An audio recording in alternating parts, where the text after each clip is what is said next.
먼저 이 사건 탄핵 소추안의 가결 절차와 관련하여 흠결이 있는지 살펴보겠습니다. 소추 의결서에 기재된 소추 사실이 구체적으로 특정되지 아니하였다는 점에 대하여 보겠습니다. 헌법상 탄핵 소추 사유는 공무원이 그 직무 집행에서 헌법이나 법률을 위배한 사실이고, 여기서 법률은 형사법에 한정되지 않습니다. 그리고 탄핵 결정은 대상자를 공직으로부터 파면하는 것이지 형사상 책임을 묻는 것은 아닙니다. 따라서 피청구인이 방어권을 행사할 수 있고 심판 대상을 확정할 수 있을 정도로 사실관계를 기재하면 됩니다. 이 사건 소추 의결서의 헌법 위배 행위 부분이 분명하게 유형별로 구분되지 않은 측면이 없지 않지만, 법률 위배 행위 부분과 종합하여 보면 소추 사유를 특정할 수 있습니다. 다음으로 이 사건 탄핵 소추안을 의결할 당시 국회 법사위의 조사도 없이 공소장과 신문기사 정도만 증거로 제시되었다는 점에 대하여 보겠습니다. 국회의 의사 절차의 자율권은 권력 분립의 원칙상 존중되어야 합니다. 국회법에 의하더라도 탄핵 소추 발의 시 사유조사 여부는 국회의 재량으로 규정하고 있으므로 그 의결이 헌법이나 법률을 위배한 것이라고 볼 수 없습니다. 다음, 이 사건 소추 의결이 아무런 토론 없이 진행되었다는 점에 관하여 보겠습니다. 의결 당시 상황을 살펴보면 토론 없이 표결이 이루어진 것은 사실이지만 국회법상 반드시 토론을 거쳐야 한다는 규정은 없고, 미리 찬성 또는 반대의 뜻을 국회의장에게 통지하고 토론할 수는 있습니다. 그런데 당시 토론을 희망한 의원은 한 사람도 없었으며 국회의장이 토론을 희망하는데 못하게 한 사실도 없었습니다. 탄핵 사유는 개별 사유별로 의결 절차를 거쳐야 함에도 여러 개 탄핵 사유 전체에 대하여 일괄하여 의결한 것은 위법하다는 점에 관하여 보겠습니다. 소추 사유가 여러 개 있을 경우 사유별로 표결할 것인지 여러 사유를 하나의 소추안으로 표결할 것인지는 소추안을 발의하는 국회의원의 자유로운 의사에 달린 것이고, 표결 방법에 관한 어떠한 명문 규정도 없습니다. 8인 재판관에 의한 선고가 9인으로 구성된 재판부로부터 공정한 재판을 받을 권리를 침해하였다는 점에 관하여 살펴보겠습니다. 헌법재판소는 헌법상 9명의 재판관으로 구성되어 있습니다. 그런데 현실적으로 재판관의 공무상 출장이나 질병 또는 재판관 퇴임 이후 후임 재판관 임명까지 사이의 공백 등 여러 가지 사유로 일부 재판관이 재판에 관여할 수 없는 경우는 발생할 수밖에 없습니다. 헌법과 법률에서는 이러한 경우에 대비한 규정을 마련해 놓고 있습니다. 탄핵의 결정을 할 때에는 재판관 6인 이상의 찬성이 있어야 하고 재판관 7인 이상의 출석으로 사건을 심리한다고 규정하고 있습니다. 9명의 재판관이 모두 참석한 상태에서 재판을 할 수 있을 때까지 기다려야 한다는 주장은 헌재와 같이 대통령 권한대행이 헌법재판소장을 임명할 수 있는지 논란이 되고 있는 이러한 상황에서는 결국 심리를 하지 말라는 주장으로서 탄핵 소추로 인한 대통령의 권한 정지 상태라는 헌정 위기 상황을 그대로 방치하는 결과가 됩니다. 8명의 재판관으로 이 사건을 심리하여 결정하는데 헌법과 법률상 아무런 문제가 없는 이상 헌법재판소로서는 헌정 위기 상황을 계속해서 방치할 수는 없습니다. 그렇다면 국회의 탄핵소추 가결 절차에 헌법이나 법률을 위배한 위법이 없으며 다른 적법 요건에 어떠한 흠결도 없습니다. 이제 탄핵 사유에 관하여 살펴보겠습니다. 우선 탄핵 사유별로 피청구인의 직무 집행에 있어 헌법이나 법률을 위배하였는지 여부에 대해서 살펴보겠습니다. 공무원 임명권을 남용하여 직업 공무원 제도의 본질을 침해하였다는 점에 대해서 보겠습니다. 문화체육관광부 노 국장과 진 과장이 피청구인의 지시에 따라 문책성 인사를 당하고 노 국장은 결국 명예퇴직하였으며 장관이던 유진용은 면직되었고 대통령 비서실장 김기춘이 문화체육관광부 제1차관에게 지시하여 1급 공무원 6명으로부터 사직서를 제출받아 그중 3명의 사직서가 수리된 사실은 인정됩니다. 그러나 이 사건에 나타난 증거를 종합하더라도 피청구인이 노 국장과 진 과장이 최서원의 사익 추구에 방해가 되었기 때문에 인사를 하였다고 인정하기에는 부족하고 유진용이 면직된 이유나 김기춘이 6명의 1급 공무원으로부터 사직서를 제출받도록 한 이유 역시 분명하지 아니합니다. 다음, 언론의 자유를 침해하였다는 점에 관하여 보겠습니다. 청구인은 피청구인이 압력을 행사하여 세계일보 사장을 해임하였다고 주장하고 있습니다. 세계일보가 청와대 민정수석 비서관실에서 작성한 정윤회 문건을 보도한 사실과 피청구인이 이러한 보도에 대하여 청와대 문건의 외부 유출은 국기문란 행위이고 검찰이 철저하게 수사해서 진실을 밝혀야 한다고 하며 문건 유출을 비난한 사실은 인정됩니다. 그러나 이 사건에 나타난 모든 증거를 종합하더라도 세계일보에 구체적으로 누가 압력을 행사하였는지 분명하지 않고 피청구인이 관여하였다고 인정할 만한 증거는 없습니다. 다음, 세월호 사건에 관한 생명권 보호 의무와 직책 성실 의무 위반의 점에 관하여 살펴보겠습니다. 2014년 4월 16일 세월호가 침몰하여 304명이 희생되는 참사가 발생하였습니다. 당시 피청구인은 관저에 머물러 있었습니다.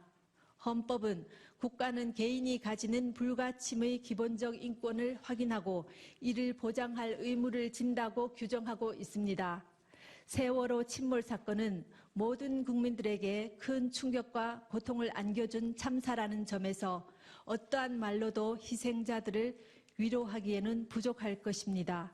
피청구인은 국가가 국민의 생명과 신체의 안전보호 의무를 충실하게 이행할 수 있도록 권한을 행사하고 직책을 수행하여야 할 의무를 부담합니다.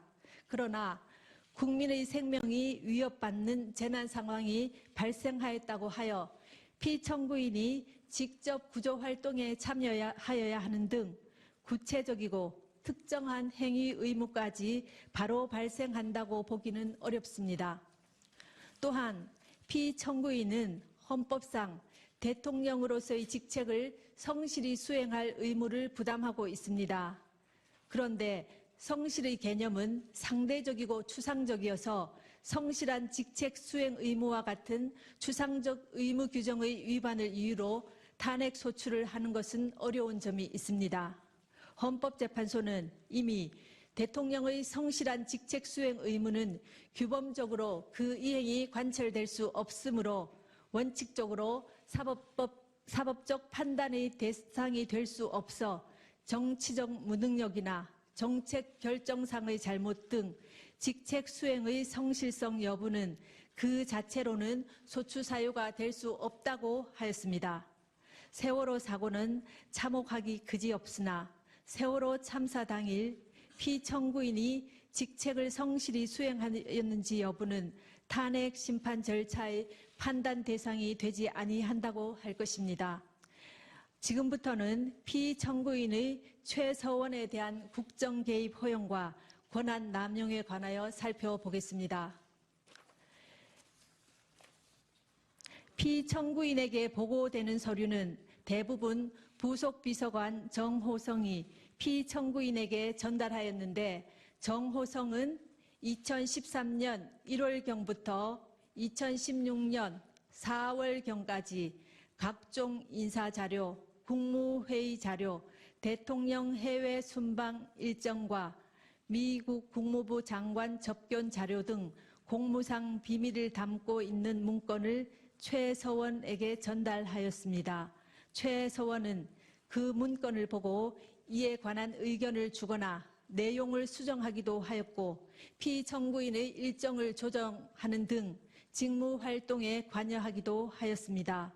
또한 최서원은 공직 후보자를 추천하기도 하였는데 그중 일부는 최서원의 이권 추구를 도왔습니다.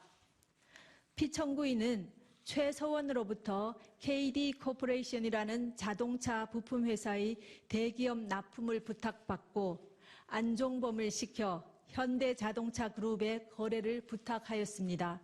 피청구인은 안종범에게 문화와 체육 관련 재단법인을 설립하라는 지시를 하여 대기업들로부터 486억 원을 출연받아 재단법인 미르, 288억 원을 출연받아 재단법인 K스포츠를 설립하게 하였습니다. 그러나 두 재단법인의 임직원 임면, 사업 추진, 자금 집행, 업무 지시 등 운영에 관한 의사결정은 피청구인과 최서원이 하였고 재단법인에 출연한 기업들은 전혀 관여하지 못했습니다. 최서원은 미르가 설립되기 직전에 광고회사인 플레이그라운드를 설립하여 운영했습니다. 최서원은 자신이 추천한 임원을 통해 미르를 장악하고 자신의 회사인 플레이그라운드와 용역 계약을 체결하도록 하여 이익을 취하였습니다. 그리고 최서원의 요청에 따라 피청구인은 안종범을 통해 KT에 특정인 두 사람을 채용하게 한 뒤 광고 관련 업무를 담당하도록 요구하였습니다. 그 뒤 플레이그라운드는 KT의 광고 대행사로 선정되어 KT로부터 68억여 원에 이르는 광고를 수주했습니다. 또 안종범은 피청구인 지시로 현대자동차 그룹의 플레이그라운드 소개 자료를 전달했고 현대와 기아자동차는 신생 광고회사인 플레이그라운드에 9억여 원에 달하는 광고를 발주했습니다. 한편 최서원은 K스포츠 설립 하루 전에 더 블루K를 설립하여 운영했습니다. 최서원은 노승일과 박헌영을 K스포츠의 직원으로 채용하여 더 블루K와 업무 협약을 체결하도록 했습니다. 피청구인은 안종범을 통하여 그랜드코리아 레저와 포스코가 스포츠팀을 창단하도록 하고 더블유K가 스포츠팀의 소속 선수 에이전트나 운영을 맡기도록 하였습니다. 최서원은 문화체육관광부 제2차관 김종을 통해 지역 스포츠클럽 전면 개편에 대한 문화체육관광부 내부 문건을 전달받아 K스포츠가 이에 관여하여 더블유K가 이익을 취할 방안을 마련했습니다. 또 피청구인은 롯데그룹 회장을 독대하여 5대 거점 체육인재 육성 사업과 관련해 하남시에 체육시설을 건립하려고 하니 자금을 지원해 달라고 요구하여 롯데는 K스포츠에 70억 원을 송금했습니다. 다음으로 피청구인의 이러한 행위가 헌법과 법률에 위배되는지 보겠습니다. 헌법은 공무원을 국민 전체에 대한 봉사자로 규정하여 공익의 실현 의무를 천명하고 있고 이 의무는 국가공무원법과 공직자윤리법 등을 통해 구체화되고 있습니다. 피청구인의 행위는 최서원의 이익을 위해 대통령의 지위와 권한을 남용한 것으로서 공정한 직무 수행이라고 할 수 없으며 헌법과 국가공무원법, 공직자윤리법 등을 위배한 것입니다. 또한 재단법인 미르와 K스포츠의 설립, 최서원의 이권 개입에 직간접적으로 도움을 준 피청구인의 행위는 기업의 재산권을 침해하였을 뿐만 아니라 기업 경영의 자유를 침해한 것입니다. 그리고 피청구인의 지시 또는 방치에 따라 직무상 비밀에 해당하는 많은 문건이 최서원에게 유출된 점은 국가공무원법의 비밀 엄수 의무를 위배한 것입니다. 지금까지 살펴본 피청구인의 법 위반 행위가 피청구인을 파면할 만큼 중대한 것인지에 관하여 보겠습니다. 대통령은 헌법과 법률에 따라 권한을 행사해야 함은 물론 공무수행은 투명하게 공개하여 국민의 평가를 받아야 합니다.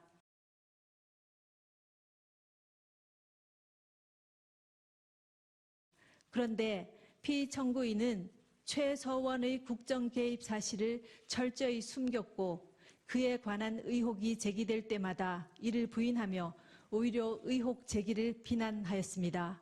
이로 인해 국회 등 헌법기관에 의한 견제나 언론에 의한 감시 장치가 제대로 작동될 수 없었습니다. 또한 피청구인은 미르와 K스포츠 설립, 플레이그라운드와 더 블루K 및 K리 코퍼레이션 지원 등과 같은 최소원의 사익 추구에 관여하고 지원하였습니다. 피청구인의 헌법과 법률 위배 행위는 재임 기간 전반에 걸쳐 지속적으로 이루어졌고 국회와 언론의 지적에도 불구하고 오히려 사실을 은폐하고 관련자들을 단속해 왔습니다. 그 결과 피청구인의 지시에 따른 안종범, 김종, 정호성 등이 부패 범죄 혐의로 구속 기소되는 중대한 사태에 이르렀습니다. 이러한 피청구인의 위헌 위법 행위는 대의민주주의 원리와 법치주의 정신을 훼손한 것입니다. 한편 피청구인은 대국민 담화에서 진상규명에 최대한 협조하겠다고 하였으나 정작 검찰과 특별검사의 조사에 응하지 않았고 청와대에 대한 압수수색도 거부하였습니다. 이 사건 소추와 관련한 피청구인의 일련의 언행을 보면 법 위배 행위가 반복되지 않도록 하여야 할 헌법 수호 의지가 드러나지 않습니다. 결국 피청구인의 위헌 위법 행위는 국민의 신임을 배반한 것으로 헌법 수호의 관점에서 용납될 수 없는 중대한 법 위배 행위라고 보아야 합니다. 피청구인의 법 위배 행위가 헌법 질서에 미치는 부정적 영향과 파급 효과가 중대하므로 피청구인을 파면함으로써 얻는 헌법 수호의 이익이 압도적으로 크다고 할 것입니다. 이에 재판관 전원의 일치된 의견으로 주문을 선고합니다. 주문, 피청구인 대통령 박근혜를 파면한다. 이 결정에는 세월호 참사와 관련하여 피청구인은 생명권 보호 의무를 위반하지는 않았지만 헌법상 성실한 직책 수행 의무 및 국가공무원법상 성실 의무를 위반하였고 다만 그러한 사유만으로는 파면 사유를 구성하기 어렵다는 재판관 김이수, 재판관 이진성의 보충 의견이 있습니다.